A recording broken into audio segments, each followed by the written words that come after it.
UKLO 1 year masters. No IELTS required up to 5 years visa. High visa success rate. ఓం నమ శివాయ. ఓం నమో నారాయణాయ. నరదృష్టి నివారణ, కర్మ నివారణ, సకల సంచిత కర్మ, ప్రారబ్ధ కర్మ, ఆగమిక కర్మ, దగ్ధ నివారణ, తులాభార కాల భైరవాయ నమో నమః. ఓం దిగంబరాయ విద్మహే తంత్రక్షేత్రాయ ధీమహి తన్నో సంహార కాల భైరవ ప్రచోదయాతు. ఓం శ్రీ మహాలక్ష్మీదేవ్యై నమోస్తుతే. ఓం గణానాం త్వా గణపతిగుం అవామహే కవిం కవీనాపవస్త్రవస్తవం జ్యేష్ఠరాజం బ్రహ్మణస్వత ఆన శృణ్వన్నోతిభిస్సీదసాదనగుం. శ్రీ మహాగణాధిపతయే నమః. 1-9 నుండి 15-9 వరకు ద్వాదశ రాశుల్లో గ్రహ గమనాల్ని ఒకసారి వీక్షింపచేద్దాం. వృషభ రాశిలో దేవగురు బృహస్పతి శత్రుస్థానంలో సంచార స్థితి, మిథున రాశిలో కుజ భగవానుడు, కర్కాటక రాశిలో బుధ భగవానుడు, సింహరాశిలో ఏడాది తర్వాత రవి భగవానుడు, కన్యరాశిలో శుక్రుడు మరియు కేతు సంచార స్థితి, కుంభరాశిలో శని భగవానుడు వక్రగమన సంచార స్థితి, మీనరాశిలో రాహు భగవానుడు సంచార స్థితితో ద్వాదశ రాశుల్లో గ్రహ గమనాలు ఈ విధంగా ఉన్నాయి. అందరికీ ముందస్తుగా వినాయక చవితి పండగ శుభాకాంక్షలు. వినాయకుడు అనగానే అవిఘ్నములను తొలగించి ఐశ్వర్యాన్ని ప్రసాదించేటువంటి భగవంతుడు కనుక ఆది పూజ్య మహాగణాధిపతి. అంటే ఏ పూజను మనం ప్రారంభించాలనుకున్నా పసుపుతో చేసిన గణపతి స్వామికి మనం పూజ చేసుకుంటూ ఉంటాం.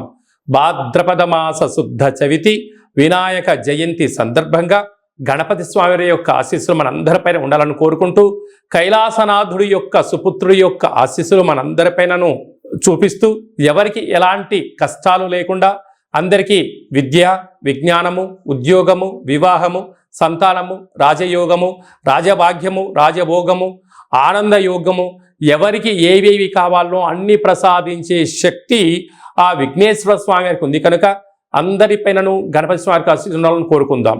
దయచేసి వినాయక చవితి రోజు సాయం సంధ్యాకాల సమయంలో ఎవరు దయచేసి ఆకాశంలో ఉండబడినటువంటి చంద్ర భగవాను ఎవరూ దర్శించవద్దు.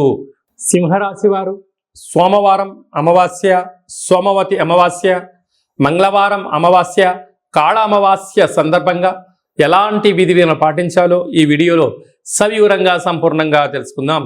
సింహరాశిలో ఏ నక్షత్రాలు వస్తాయనగా మఖా నక్షత్రంలోని 4 పాదాలు, ఉబ్బా నక్షత్రం 4 పాదాలు, ఉత్తరా నక్షత్రంలోని 1 పాదం కలిపితే సింహరాశి అవ్వడం జరుగుతుంది.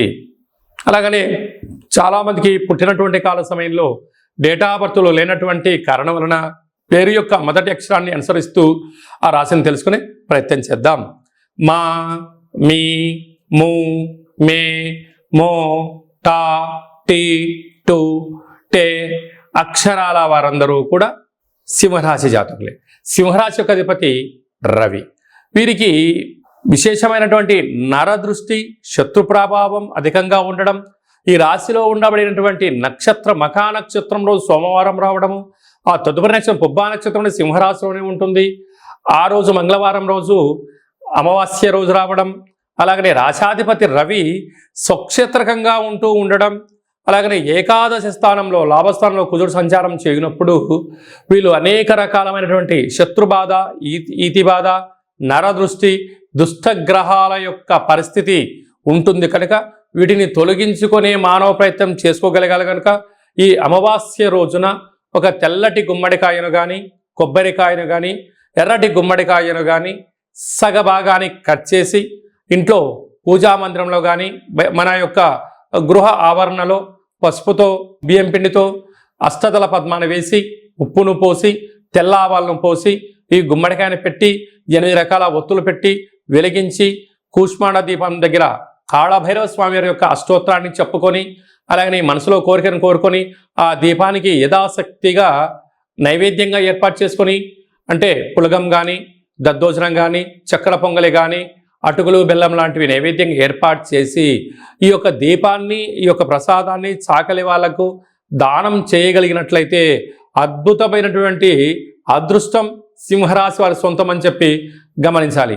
అలాగనే ప్రభుత్వ ఉద్యోగస్తులు, ప్రభుత్వ ఉద్యోగంలో ఉండబడేవారు, సాఫ్ట్వేర్ హార్డ్వేర్ ఉద్యోగస్తులు, ప్రభుత్వ ఉద్యోగంలో నియమితులై ఉద్యోగ ప్రమోషన్ చేయాలనుకుంటున్న వారు, స్వయంవృత్తులు, సేవారంగాలు, వ్యాపారంగ కార్యక్రమాల వారికి కొద్దిపాటి ఇబ్బందికరంగా ఉండినను మనోధైర్యం చేత, ఆత్మస్థైర్యం చేత ముందుకు వెళ్ళగలిగితే అదృష్టం సింహరాశి వారి సొంతం అని చెప్పి గమనించాలి.